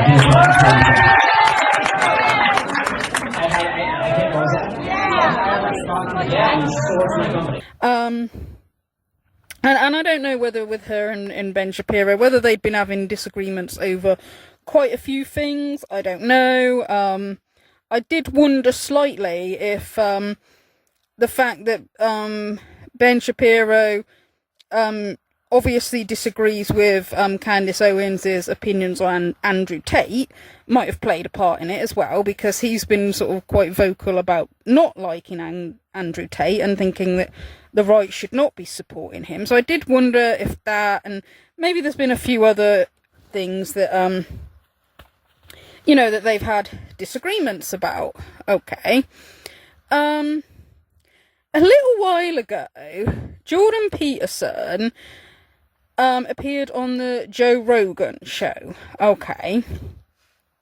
And Jordan Peterson said that he believes that the right is being infiltrated with a lot of people that are narcissistic and psychopathic. I don't think he was including himself in that. I think he's talking about other people on the right. Okay. Well, he was mostly talking about people that had anti-Semitic views. Okay. That's a terrible thing because the psychopathic types, they're always the death of everything. Like I'm seeing this come up on the right now. So imagine this. I've been working on a new theory of political psychopathology, and I like it quite a lot. Is this where the term the woke right comes in? Yeah, well, Lindsay is pointing at that, but he hasn't got the diagnosis exactly right. So it isn't woke. That's not the issue. It's not exactly. I think what they're talking about is like similar types of behavior. He is talking about that. Yeah, no, but what he's pointing. Woke just lets you clarify in your head. Oh, it's like that. Yeah, but the problem is it's like Antifa. Yeah, absolutely. But the problem is that argument is predicated on the claim that the ideas are the problem, like the woke ideas, for example, on the right or the left. But that's not the problem. The problem is that 4 to 5% of the population, something like that, is cluster B, that's the DSM-5 terms, histrionic, narcissistic, antisocial, psychopathic, or they have dark tetrad traits. They're Machiavellian, they're sadistic. That's about 4%. Okay, so the question is, how do these people maneuver? And the answer is they go to where the power is, and they adopt those ideas, and they put themselves even on the forefront of that. Right. But the ideas are completely irrelevant. Right. All they're doing is they're the Pharisees. They're the modern version of the Pharisees. They're the people who use God's name in vain, right? As they proclaim moral virtue. Yes. Doesn't matter whether it's right or left or Christian or Jewish or Islam.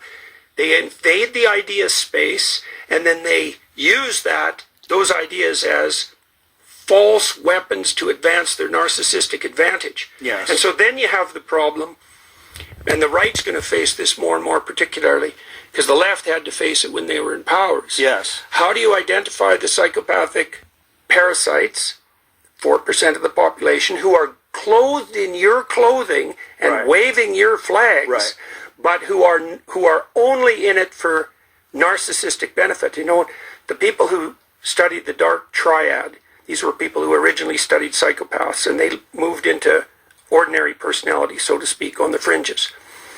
They showed that the non-criminal psychopaths, so the fringe cases, are Machiavellian. They use their language to manipulate. They're narcissistic. They want unearned reputation. That's what a narcissist wants. And they're psychopathic, which makes them predators or parasites. Okay, that's pretty bad, those three things. But they had to expand the nomenclature after a while because they found that they were also sadistic, which implied that if you're Machiavellian and narcissistic and psychopathic, you develop a sufficiently bad view of your fellow man that their undeserved pain is a source of pleasure to you. And that's what's being enabled online. Yes. Like, see, because we've evolved real specific mechanisms to keep such things under control in face-to-face interaction. Lack of anonymity, for example, within a community. Psychopaths in the real world, they wander. They have to move from place to place because people will figure out who they are. And they're held responsible. They're particularly held responsible by men. But online, they escape from that. They escape from that protective. They escape from that system of constraints, and they have free reign. And they can find other people like them very rapidly. And they can gang together. And so this is like, I can really see this starting to happen on the right. Like, I've been tracking psychopathic behavior on the right for probably 4 years, something like that, especially on the anti-Semitic side, because that's really where it reared its head first. And why is that? There's nothing more annoying than a successful minority. Right. Now, that's part of it. And I'm going to, I might as well get myself in trouble right away, too. Yeah, for sure. Well, this is a very real subject. Well, so, it's a real terrible subject. It's interesting because if you don't criticize it enough, you're compromised. If you criticize, it's like, when it comes to anti-Semitism, like, it's one of those things where you can't separate. It's a religion, and it's also a race, and it's also a government. Mm-hmm. That's where things get weird. Right. And then there's also the concept of intelligence agencies and compromise that also gets attached to it, the manipulation of world markets and money, and there's a lot to unpack. And then there's regular Jewish people who have nothing to do with that. Well, the Jews, too, they're very successful. Yeah. And so what you would expect from a purely statistical point of view is you'd expect them to be overrepresented at the extremes. They're also a walled garden, right? Meaning? Meaning it's very difficult to join.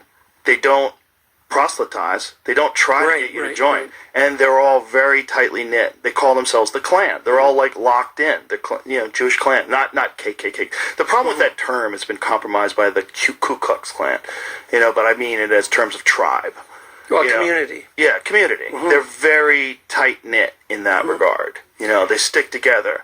Well, and if you understand the history, obviously, of Nazi Germany and of persecution in Eastern Europe, you have to. Yeah. Well, Candace Owens took offence to this, even though, he didn't mention her name. He didn't say anything about her, but she took offence to this, and she made a video basically attacking Jordan Peterson.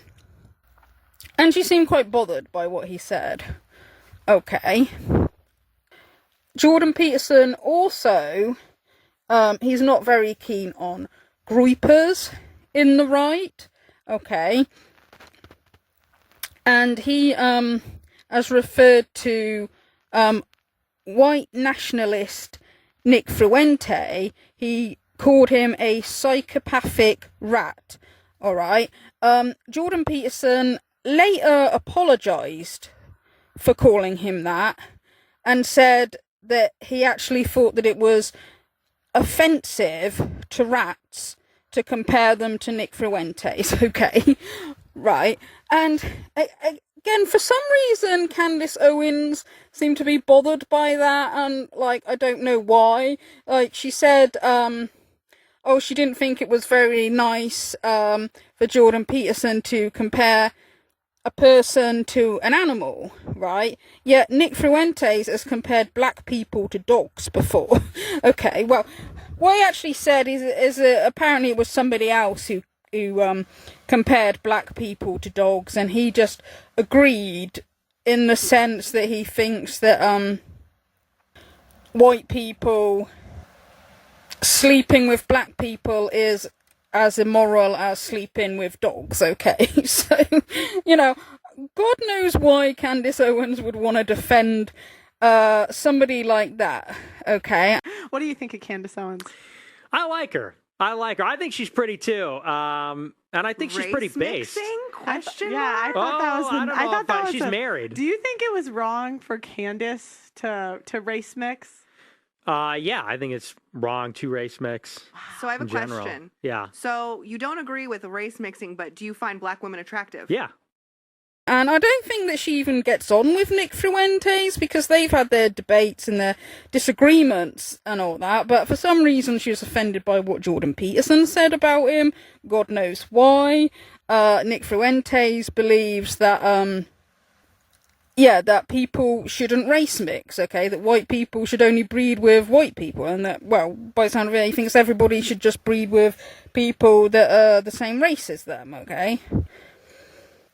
Also, I find it interesting that Candace Owens was offended that Jordan Peterson called Nick Fruentes a rat, but she wasn't offended by him calling him psychopathic, as is she not disagreeing with the psychopathic part then? It's just the rat part that's wrong. Now, Candace Owens has also said some really weird stuff about being anti-science, about how she's left the cult of science. And, I don't know whether this has got anything to do with the fact that Andrew Tate had also said that he's left the cult of science and rabbited on about how he doesn't read data. And one of my habits now is ignoring all data. It's great. I love when people come to me and say, actually, we've got the data to prove what, you little p***? What are you going to prove to me? The ice caps are melting. There's ice in my water right now. I'm going to leave the water unattended until the ice melts. Will the water overflow out of the cup? No. And it's like, It's completely There's ice in my latte right now, Reese. If I leave the ice, will it rise or stay the same? Well, I'm going to drink some, so it's actually going to go down. It's amazing, isn't it? It's like, Andrew, the water is already in the cup. Ice, I'm not sure if this is controversial to him or not. It is. Ice is frozen water. So when it melts, the same amount of water is still in the cup. Listen. Why are all the richest, most important people in the world who are pushing this scam buying beachfront homes? When I was a kid, we had snow each year for around Christmas time. Yeah, we did, yeah. We haven't had snow, really, for about 12 years. I know. If not more. You know why, though? Feminists. Feminists, as snowflakes, took the snowflakes away. It all makes sense now. Can't you see the Matrix? Oh, it's just baffling. It's like you can see it. Oh, but the data says the data's from the Matrix, and you are the Matrix, and the Matrix is full of lies. He doesn't believe in science, and I don't know whether she's copying him or, whether it's stuff to do with the fact that, like, science doesn't exactly align up with her religious views or something. I don't know. I know that when Candace Owens and Andrew Tate had their very first interview with each other, they sat there going on and on about how the COVID vaccine, they don't agree with the COVID vaccine and the COVID restrictions and all that because they know better than the doctors and the scientists and all that, obviously. Yeah, and it seems to be a common thing with both of them that they think they know better than scientists. And I believe they've both been into, like, reading, like, books written by flat earthers or something. Although Candace Owen says she's not a flat earther, but she's not a round earther either. Actually, what I am is I am somebody who has left the cult of science. I have left the mega church of science because what I have now realized is that science, what it is actually, if you think about it, is a pagan faith. And of course, he pushed me on this and he was talking about the earth curvature and science. And I said to him, listen, I'm not a flat earther. I'm not a round earther. Actually, what I am is I am somebody who has left the cult of science. Well, I've got to ask then, it's like, well, if you don't think the world's flat or you don't think the world's round, like, what shape is it? Is it hexagon? Is it triangle? I don't know.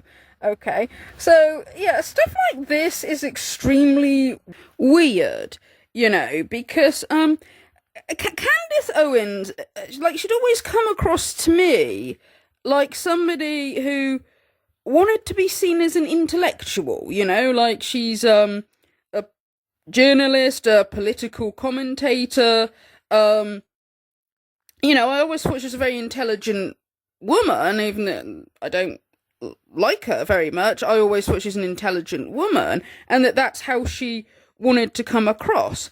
But lately, like some of the stuff that she's been coming out with, like it's really weird. It's almost like there's these two personalities. Like there's the Candace Owens, it's the who wants to be the intellect, who's all about facts and logic and reality and all that. And then there's this, like, hippy-dippy side to her where she's all about being anti-science and, like, what your feelings are what's more important than looking at data and facts and all that. And it's like there's these two personalities. It's, like, really strange. But you don't believe in evolution? Nah, not really. Evolution is scientific fact, like the air we breathe, like gravity. Oh, okay. Don't get me started on gravity.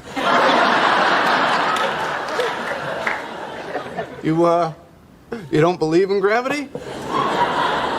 Well, it's not so much that, like, I don't believe in it. It's just, I don't know, lately I get the feeling that I'm not so much being pulled down as I am being pushed. Okay, and now let's address the other thing that Candace keeps saying that makes her sound really crazy. Because I do find this actually quite funny. From the top here with a photo of Brigitte Macron. Real name, Jean-Michel Trogneau. That person that you are looking at on the right is not a woman.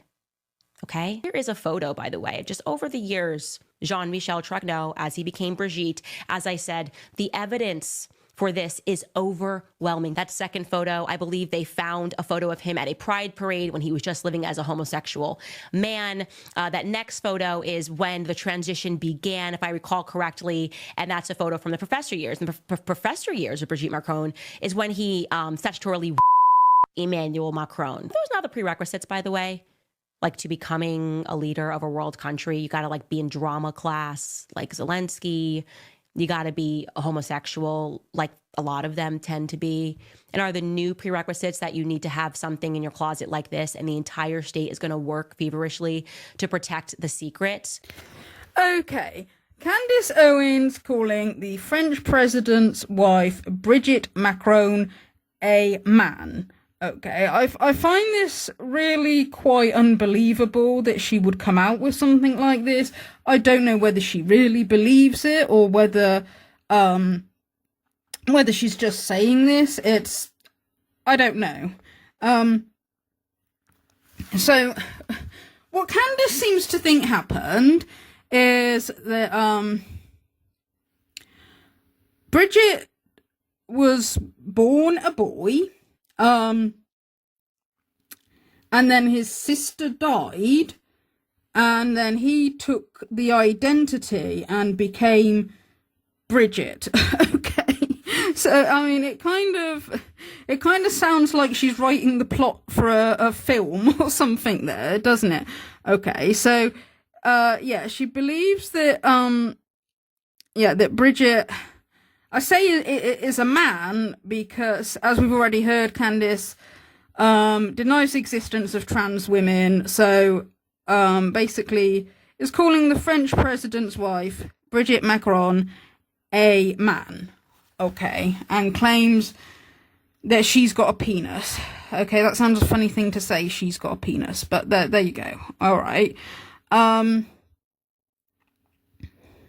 When obviously this is not true. There's, pictures of Brigitte when she was a child. She's got biological children of her own. She's obviously a cis woman, okay? She's obviously always been a woman, right? And God knows why Candace is saying this. I don't know whether she really believes it or whether she's saying it to get attention, or whether she's saying it to get views because she's not working for the Daily Wire anymore, so maybe coming out with outrageous stuff is going to get her more views, more subscribers. I don't know. Some people are sort of saying that they think she's very attention seeking and she's like doing this to sort of keep the attention coming. Maybe, but then, like I said before, I don't understand why she wants attention in a way that makes her look crazy, okay? I understand that some people will say any attention is better than no attention, but I don't know, it's just that, like I said, Candace always came across to me like somebody who wanted to be an intellectual, come across like an intellectual, okay? But I don't know, but then maybe she believes it. Maybe she has convinced herself of this. Like, if she needs to get attention, maybe she will convince herself of outrageous stuff. I don't know. Or maybe it's malicious. I don't know. I understand. This Brigitte, she was like 40 years old when she met her husband and he was only 15.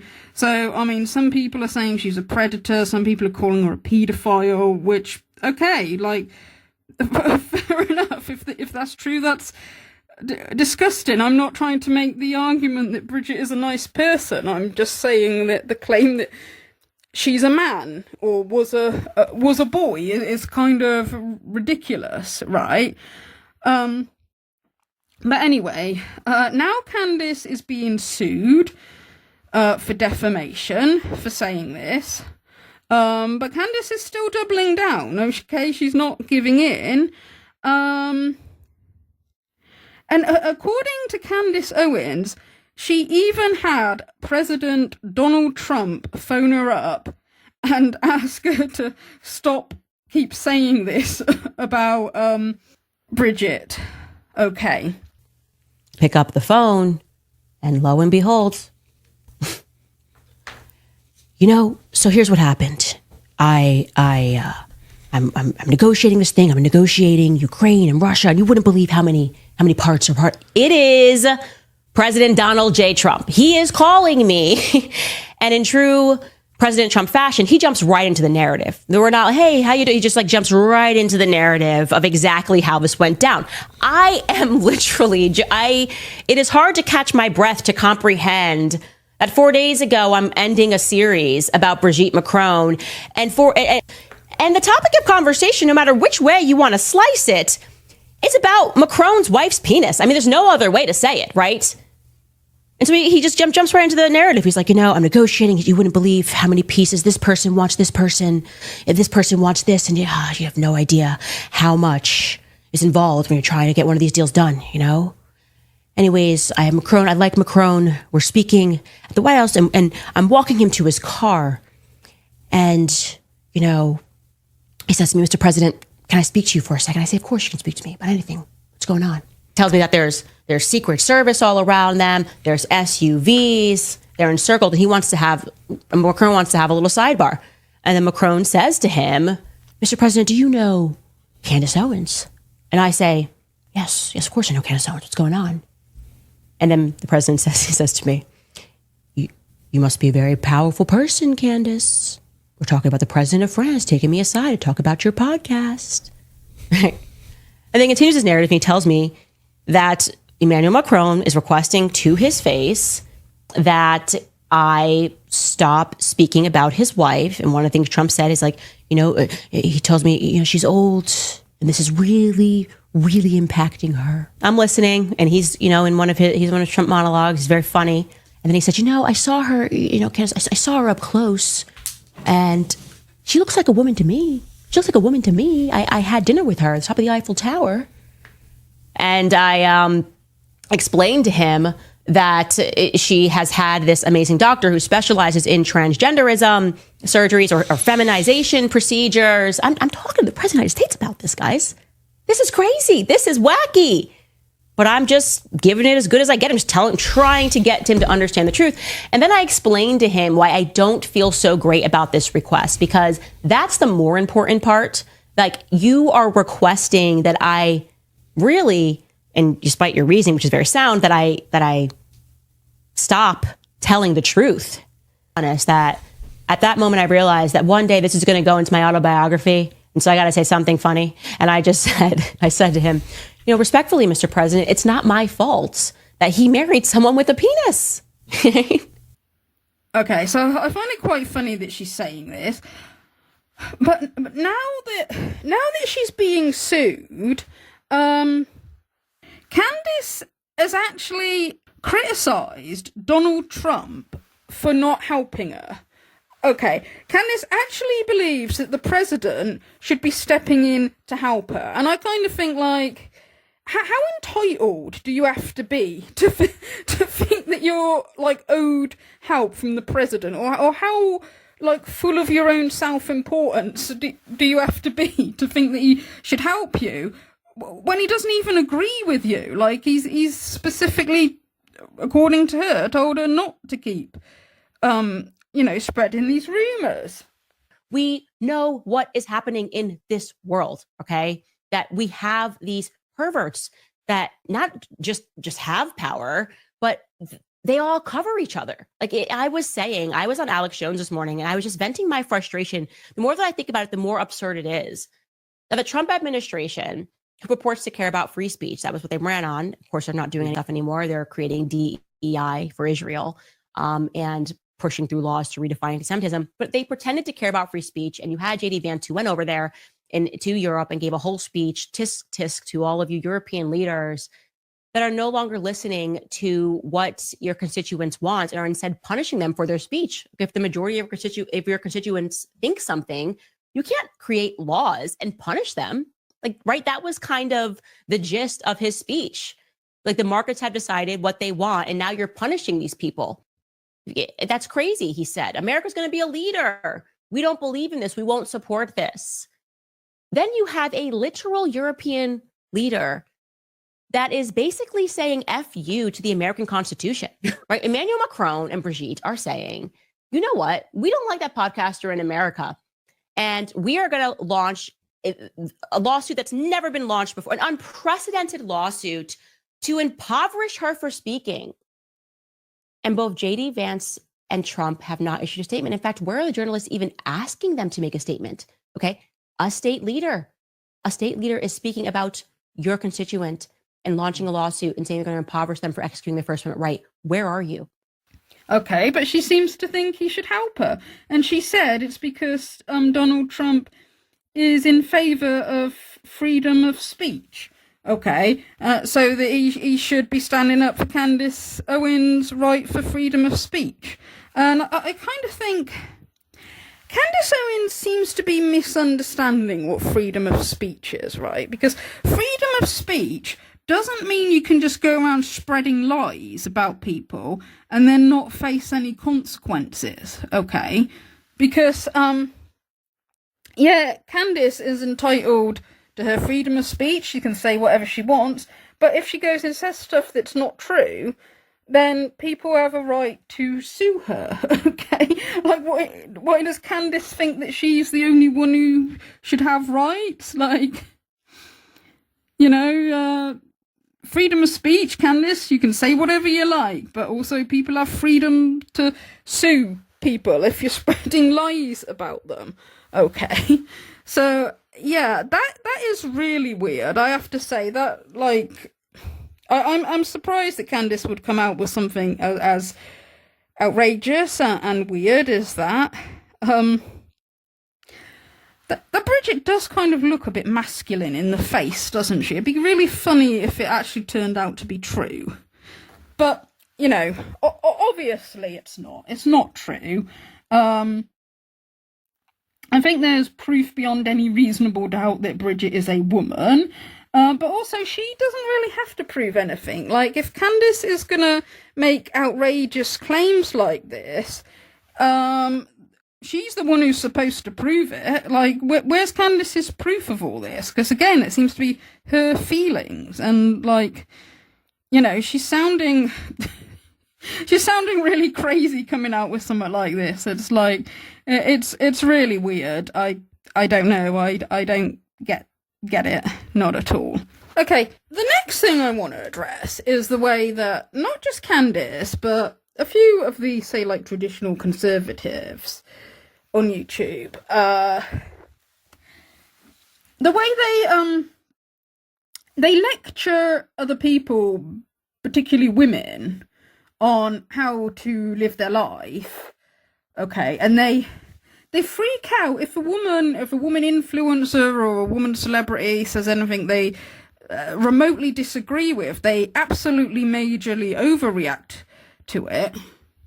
Well, when it's male influencers like Andrew Tate, who's followed by millions of men, they underreact, okay, as I said before, all right, but have a listen to this, right? This is all this woman said. You listen and observe the absolutely massive overreaction that these guys from this was back when Candace was working for the Daily Wire. Have a listen to the massive overreaction they have to this. 5 a.m. on a Saturday. I am 29 and single, and I don't have kids yet. Here's what your Saturday morning looks like when you're single at 29 and you don't have a kid running around the house. I didn't rise from my bed until 10:15. Every time I thought, I should probably get up and do something. I thought, why? Nobody's making me. I'm not missing out on anything. I went to Beyonce last night, and I didn't get home until 1 a.m. And I danced and drank my little heart out, and I didn't pay a babysitter to watch my kids as I did that. And I woke up a tad hungover this morning, which is probably why I was in bed for so long. And I was just scrolling on my phone and I saw a picture of shakshuka and I thought, you know what sounds really good?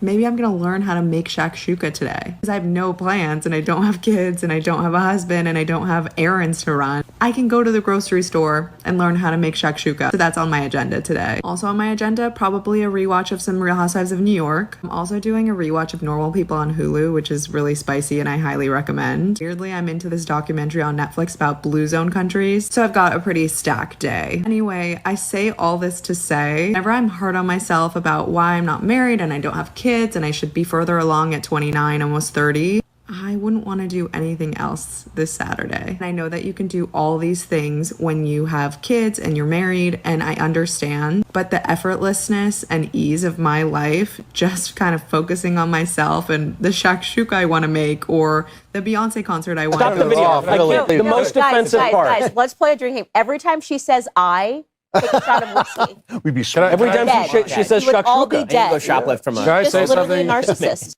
So she's complaining about every time she says, I take a shot of whiskey and we'd all be dead. She's talking about what she's going to be doing on that day. That's the point of the... If I tell you about the things that I have planned for a day, I'm probably going to be using the pronoun I a lot. Like... Worse than that, and this is what drives me crazy. It's I. There's nothing wrong with being 29 and single, and I think that's what they were trying to say. That conservatives are suggesting that you've done something wrong if you're 29 and single. Oh, so you've picked up on what the topic of the video is. Oh, there's nothing wrong with being 29 and single, Candace. And here's what I'm going to do today. That you've done something wrong if you're 29 and single. Nothing wrong with being 29 and single. I know tons of people that are 29 and single, people that are 30 and single, people that are 31 and single, whatever. It goes on and on. So what's your problem then? I've got to say, so far, it's weird to hear Candace talk and not want to... Is Candace's problem then that someone is happy with being 29 and Yeah, single? that's the one. There's nothing wrong with you being single at 30. But if you're happy, that's the problem. Or is it being happy enough to tell other people that you're happy being 29 and single? Okay, so it's like, listen, I'm happy if you're happy, but don't tell anyone else. Yeah. I seriously think Candace's issue here so far is that this woman has posted a video saying that she's happy being 29 and single. Because it's okay to be 29 and single. Yeah. So the only other thing that's happened is this person's posted a video saying why they're happy being 29 and single. That's the problem. That's what we're seeing. There's no failure. Maybe you didn't meet the right person. Things can go wrong. I get it. It's a hard society to date in. Yeah. There are so many things you can do. She sits down and she basically says, the best part about not having kids is that you can just be a raging narcissist and do everything for yourself and only think about yourself and wake up at 10:15 or 11:15, whatever she says, which I just think is loser behavior. All she said is my plans for today are this, because I got in late last night, and I can do this because I don't have kids. And what's her response? What's their response? Loser behaviour. Loser behaviour. Raging narcissist. What a failure of a human being. I can have a chill day, therefore That's benign, by the way. I just can't get by that. I'm going to have a chill day, therefore narcissist. Candace, what the fuck are you doing? And think about me all day. She speaks to the narcissistic culture that we are living in today. Sorry, the person who's being narcissistic here is no doubt Candace. She is saying, you're not living life according to my view and the way that I see the world. And she's using this to call someone else a narcissist. It's projection. This is it, right? This is what they lose their shit over if they're a woman, right?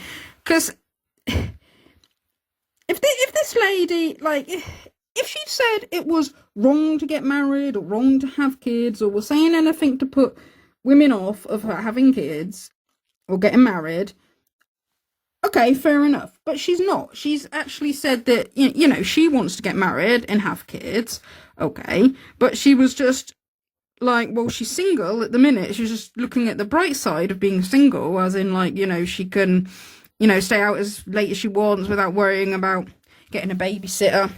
And, you know, the next day when she's a bit hungover, she could lay in bed for a while and, you know, because she didn't have any other obligations, which is true, okay? That is the benefits of being single, being childless, is that somebody can do what they want with their free time and they don't have any obligations, okay?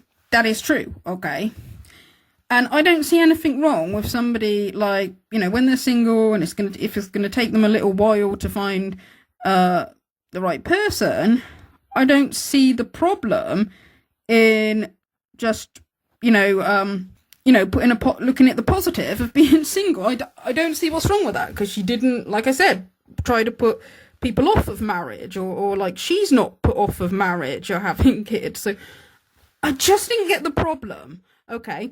And I think it is true what these guys say, is that it's just because somebody sounds happy about being single, being childless, and that's what triggers them. Like, a woman is not allowed to say that. If a woman is single, she's either got to keep quiet about her life, or if she's got to says anything about it, she's got to say she's miserable. Because if a woman says that she's happy, in a single life, they're triggered by it. They lose their shit over it. I don't understand. It's like, do they want these women to be miserable? One of them said, like, oh, it's cope. She's saying this just because it's cope, really. And I think, like, well, if it is, so what? What's the problem? Like, if somebody said to me, either man or woman, if they said to me, like, I'm a bit depressed about being single, I'm feeling a bit lonely, I might say something like, well, at least you can do whatever you want with your spare time, you can stay out as late as you want, you can have a lay-in if you want, at least you don't have to, worry about anything else, you can, just do what you want. I might say something like that, and if I did say something like that, it wouldn't be because I'm trying to discourage them from, like, finding a partner, or discourage them from marriage or children or anything like that. I'd just be trying to cheer somebody up if they felt a bit down, felt a bit lonely. Or if somebody said to me, like, oh, I'm single, but, I'm happy because I can do whatever I want on a Sunday. If they said something like that, and, I would hope they're telling the truth that they're happy. But if I suspected that actually they're feeling a bit down or feeling a bit depressed, well, I wouldn't want to say stuff to make them worse. I wouldn't argue with them and be like, no, you're not happy, you're miserable, really. Stop saying you're happy, really, you're miserable, you're upset about it, really. Do you know what I mean? It's like, they can't stand, like, if it's a woman, they don't care so much if it's a man, they can't stand the idea of a woman being happy, like, if they're single. And it's the same with, like, childless women. Like, I mean, if some women, like, don't want kids, they get angry about it. Or if a woman says, like, oh, she never had children because she didn't want any, it wasn't the path that she wanted to take.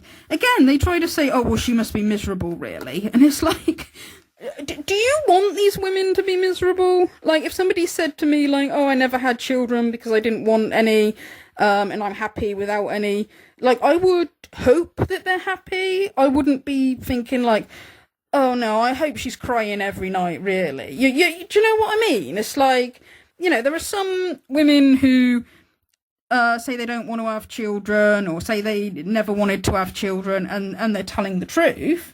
Okay, but there might be some people who have regrets, really. Okay, but if they can't do anything about it, well, then they might as well, like, be happy or look to the positive, But it's like these people, they don't want women to be happy, like, unless they are living the life that they say they should live. And I think, they don't really care about women, because if they did, they wouldn't be so insensitive. They say stuff like, oh, feminism makes women miserable. And I kind of think that, like, they say that, but they don't really care about women. I mean, if Candace cared about women, she wouldn't be trying her best to get all the rapists out of prison. She wouldn't be defending Andrew Tate, defending Harvey Weinstein, defending any scumbag that hurts women. Okay, they don't care about women. It's more about, like, the control. They want women to toe the line and do what they're supposed to do, you know, and like they want that kind of society where everybody is like living the traditional lifestyle. But anyway, yeah, they lose their absolute shit over anything a woman influencer says, like even, and they make something of nothing when it's a woman. Yeah, Andrew Tate, like, he can preach to millions of young men and teenage boys that he thinks apparently that it is gay for a man to settle down with just one woman, and it's gay for a man to have sex with a woman for pleasure. I think he's a little confused there. And he thinks that men should have sex with women just for reproduction and that they should be impregnating as many women as possible because that's alpha. Okay. And he's, you know, he can preach out that. But then also when he went on the Hodge Twins podcast, he basically sat there and said like that it's normal to cheat on your girlfriend, and then when she gets upset about it, it's normal to start abusing her, and then if you get into trouble for abusing your wife or girlfriend, well, apparently that's unfair on the men. Apply it to something everyone at home understands. Let's apply it to our relationship, something everyone at home understands. You're a man, you're with a woman, you're cheating on your woman, you try and hide it. At first, you try and deceive. Eventually you get caught and you just start telling her straight, yep, I'm cheating on you. If she continues to be a problem and you're never going to break up, the only step left from that is for you to continue doing it and use force. That's when you start hitting her and being abusive. So we're now at a stage now in society where they're going to continue to do whatever the they want. They're going to do it right open in front of us. And if we're too much of a problem, they're going to do what they did to me. They're going to attack you. He's a wonderful guy in many ways. Okay, so these guys can, you know, guys like Andrew Tate can preach this out to men and teenage boys. And these people that lose their absolute shit over anything a woman influencer says that they don't like, they don't care about what Andrew Tate says. Or in Candace Owens' case, she'll actually praise Andrew Tate as like the alpha male role model, which is ridiculous. I mean, to be fair, Ben Shapiro has called Andrew Tate out. Okay, so it's not all of them. And I do believe that Michael Knowles is sort of expressed dislike for Andrew Tate. So it's not all of them supporting him. Now, Matt Walsh, when he had an interview with Piers Morgan, this was kind of ages ago, but this was when, Andrew Tate had been accused of trafficking. Matt Walsh, he went on Piers Morgan, Uncensored, to talk about Andrew Tate as a role model for boys and Taylor Swift as a role model for girls, right? And he only briefly mentioned Andrew Tate, and he said something like, oh, you know, some of the things he agrees with, what he says, but then his solution on what to do about problems he doesn't totally agree with. So he just briefly mentions Andrew Tate, and then he goes on and on and on about what a terrible role model Taylor Swift is. And this is what I'm talking about their sort of how they hold men and women to different standards. It's like, regardless of what you think of Taylor Swift, Andrew Tate is like 1,000,000 times worse than what she is as a role model. Matt Walsh also took Andrew Tate's side when he got into a argument on Twitter with Greta Thunberg. Okay, Andrew Tate basically bragged about his big cars to Greta Thunberg, and she tweeted back something about how it's a small dick energy that he's giving off. All right, and Matt Walsh took Andrew Tate's side in that argument, even though Andrew Tate started it with Greta Thunberg. But yeah, again, it's the tribalism. Matt Walsh is like, Greta Thunberg is on the left and she's a girl. Andrew Tate on the right and he's a man, so automatically sides with him. It's like there's nothing conservative about Andrew Tate. Okay, so there's that kind of silliness. Yeah, but Candace Owens, she's always like complaining about feminism, complaining about women putting their career before their children and stuff like that. And she talks about stay-at-home mothers being good, which fair enough. But and quite a few people have pointed this out. Candace Owens is a working mum. Okay, she has a career. She's likely a very busy woman, and there's nothing wrong with that. Okay, nothing wrong with that at all.